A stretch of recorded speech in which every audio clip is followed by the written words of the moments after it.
Welcome to a new video from Fantasy Football Scout with me, Ted Talks FPL. I'll be looking at all the key stats from the 7 Premier League games played this weekend and seeing if anyone caught the eye ahead of Game Week 34. Stay tuned for everything you need to know about Game Week 33.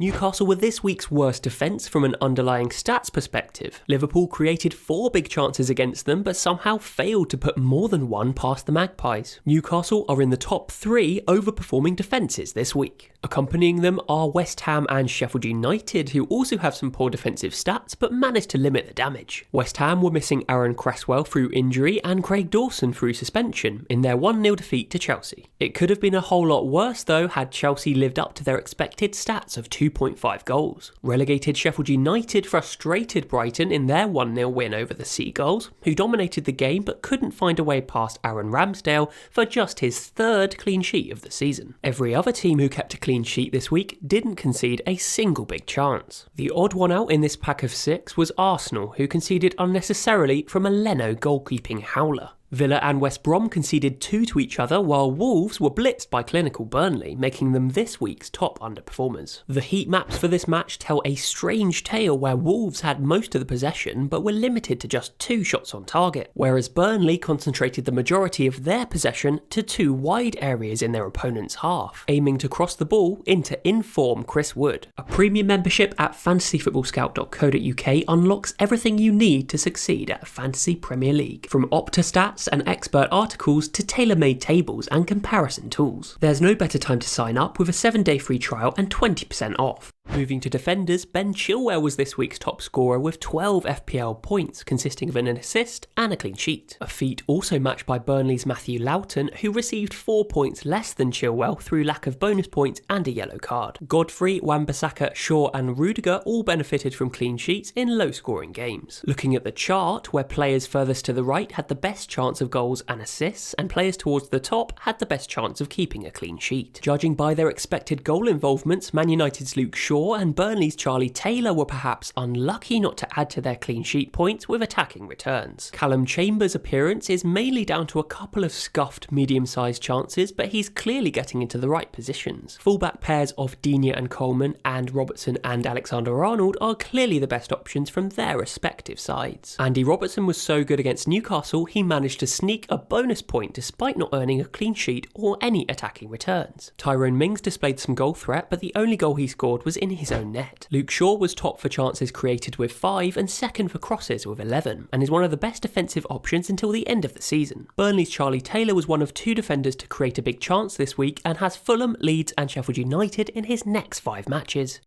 On to attackers, and who better to start with than hat-trick hero Chris Wood, who was involved in all of Burnley's 4 goals. Yes, he overperformed by close to 3 attacking returns, but sometimes you can't question a man in form. He now has 6 goals and 3 assists in his last 6 matches and plays West Ham, Fulham and Leeds in his next 3. Teammate Dwight McNeil benefited from Wood's clinical finishing with 2 assists to his name. Liverpool players also dominated the numbers this week, but mostly just in the stats department. Mo Salah got on the score sheet and was the only player to achieve 3 big attempts to score or assist, while Sadio Mane and Roberto Firmino were more impressive than Diogo Jota. Timo Werner's struggled to convert his chances this season, but this week he scored his first Premier League goal since Game Week 24 and had some of the best attacking stats in the league. Teammate Mason Mount always seems to deliver the numbers, but seems to struggle building up any consistent goal-scoring momentum. Another underperformer over recent weeks has been Bruno Fernandes, who's been struggling to convert his efforts after the penalties have dried up for Man United. Sadio Mane had the most penalty area touches amongst midfielders this week with 12,